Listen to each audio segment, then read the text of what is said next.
If this man dies, I will be ashamed of rest of my life as a doctor while serving this profession. And I will make sure कि मैं India के बाहर चले जाऊं और चुपचाप अपना प्रोफेशन परस्यू करूं। मैं किस मुंह से इस गवर्नमेंट के अंडर कंट्री को सर्व करूं if a man like Sonam Wangchuk earlier detained for anti national allegation for 170 days, then neglected for raising voice for genuine reason like NEET PG, and now he is on verge of death. और अभी उन्हें terrorist की तरह बिना उनसे या उनकी family से पूछे जबरदस्ती सारे पुलिस वाले हेल्थ मिनिस्ट्री के कहने पे उठा ले गए और सफदरजंग हॉस्पिटल में पटक दिया। और अगर आप सोच रहे हैं कि खुद गवर्नमेंट या गवर्नमेंट बॉडीज इस आदमी से बात क्यों ही करेगा, तो मैं आपको बता दूं कि बात आपके लिए ही हो रही है और बात काफी सीरियस है।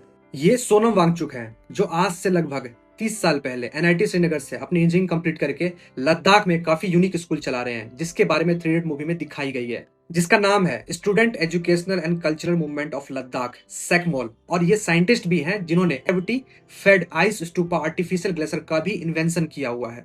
लेकिन ये आदमी हमारे लिए अभी नीट पेपर लीक को लेकर के सरकार से सवाल कर रहा है और एजुकेशन मिनिस्टर से इस्तीफा मांग रहा है। सोनम सर को पूरी दुनिया बुला रही है, लेकिन जब देश की एजुकेशन सिस्टम की ही धज्जियां उड़ी हुई है तो फिर किसी ना किसी को सड़क पे तो आना ही पड़ेगा, और उन्होंने वही किया हम सब के लिए। आप नीट पेपर लीक की रिजल्ट के सीरियसनेस को नहीं समझ रहे हैं।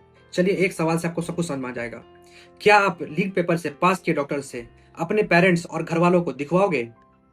क्या आप उनकी लाइफ की रिस्क किसी ऐसे डॉक्टर के हाथ में रखोगे? नहीं ना।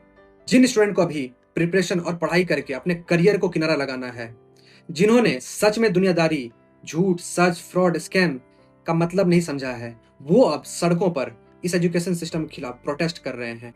और इनका एजुकेशन मिनिस्टर से रेजिग्नेशन मांगने का सिर्फ और सिर्फ एक ही मोटिव है कि कोई तो अकाउंटेबल हो इस पेपर लीक का।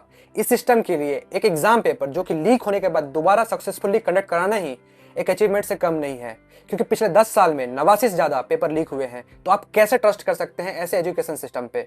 जरूरी नहीं है कि आप नीट दे रहे हैं या नहीं दे रहे हैं, आप नीट की प्रिपरेशन कर रहे हैं या नहीं कर रहे हैं। अगर आप कॉमन सिटीजन हैं तो डायरेक्टली या इनडायरेक्टली आप इन सबसे कनेक्टेड हैं, और आपको इस प्रोटेस्ट को सपोर्ट करना चाहिए, वरना हर बार की तरह आपके बच्चे के नाम की डिग्री कोई और जो इसके काबिल नहीं है वो ले जाएगा। And lastly I want to sum up this by beautiful line, if injustice does not makes you angry, you have already accepted slavery.